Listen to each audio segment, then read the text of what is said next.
I was in Meyer Heart Center, and I had my stroke in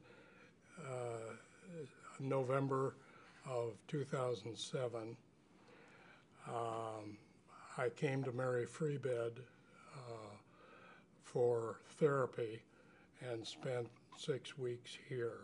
The stroke occurred during heart valve replacement, and so it was a matter of several days before he awoke, and they didn't know it was a stroke for some time. So it was a long stretch. Oh, we've heard about Mary Free Bed for a long time, and I think probably some of the nurses at Meyer Heart Center also were very positive about it. Well, it was positive from beginning to end. Every part of it was so good. We were, of course, thrilled to be accepted. The financial person came in and took our insurance information and returned in, I'll bet, less than an hour, telling us our coverage was going to be very complete. So that's immediately a comforting thought. And they just started right in, just like everything was going to work out well, and it did. And he arrived in a,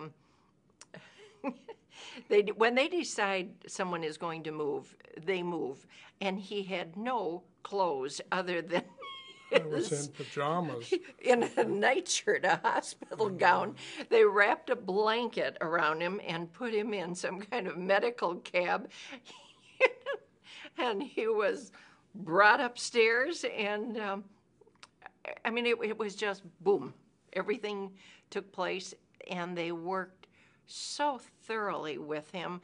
He had had 2 tracheotomies in Meyer Heart Center, which was very traumatic and frightening, and so he was on a feeding tube. He had more complications, and they just handled everything beautifully. We were able to see the physical therapists were so cautious because they were dealing with, they handled all the medical needs very, very well. Switching meds as necessary, and they would continue to take blood pressure regularly because his blood pressure would drop and he'd get a little faint feeling, but they would just keep increasing a little bit more regularly till he was able to just have more strength. And the occupational therapy, they would take them into the little grocery store, and he'd shop with his grocery cart and just following directions, things that he had not done. You know, he was just bedridden. Totally, he was in the hospitals between the 2 of them for over 3 months. Got into the therapy program. I had physical therapy, and I had speech therapy, and I had occupational therapy, all 3 of them. And it was a full day. In fact, it was a day and an afternoon that I was in therapy here, because one session would end and another was right behind it. But I have great feelings about the therapy that I got here. I think it was absolutely wonderful. That started with Jenny here, and it was preparing me to leave the hospital and do things that I would normally be doing at home. She had me on the computer, and we played some card games, and it was a good experience there. I worked with a fellow by the name of Ken Smith down in physical therapy, I think. And Ken worked right with me. I mean, he was almost my constant guide because he'd make sure that I got to the therapy sessions on time. Remember, he even would come in the morning, and between the two of you, he'd get you dressed? Yeah. Yeah, that's That right. was a challenge when you haven't done that for 3 months. But I think the personnel, the people that run this hospital are just magnificent. I'm so impressed, and we've told friends of ours that what the therapy has been like, and it just it amazes them the fact that the hospital just goes so far in getting the patient back to good health, and just it's wonderful.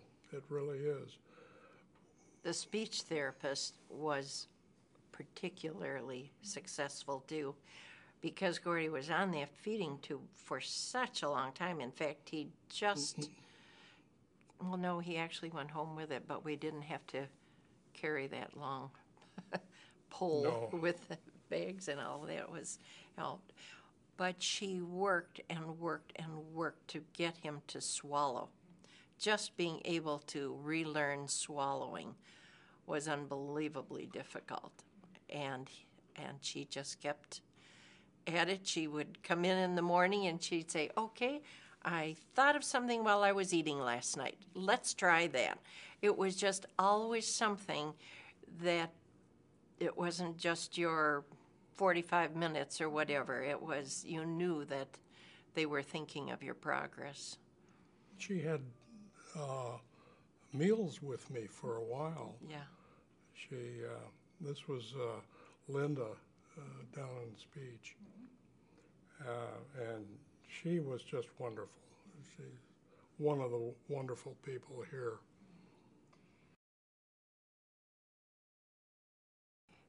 The psychologist here suggested that we would be helped by having mentors. And it was very, very true. They came in, they said they had been through all of this some years before, and it was just so encouraging to see how well they were functioning. And they suggested that we look into a stroke support group that they hold here on a regular basis. And in all honesty, at first you hear stroke support group and you think, why would we want to continue this? But it was the best thing. It's a fantastic group. The place is packed. There's so much laughter and so much encouragement and good advice. Things are brought up that we all are living with, and then people will say, try this, it's worked for me, and I think we look forward to it very much. Our people here, we have speakers that come in, and the people who have been through strokes 8 or 10 years ago are great source of information to us, thinking of things that we would need to try if we're having difficulty with something. And that speaks for it, too, that people continue to come after all that period. Part of stroke support group that I find really, really good is when Jenny will divide the group and the caregivers and the stroke survivors separate, and everyone gets to do a little talking very freely and getting advice. So it's a marvelous opportunity. The people that attend stroke support are very friendly, and we all have a tale to tell, and I think we tend to just blend in with one another in a very pleasant way.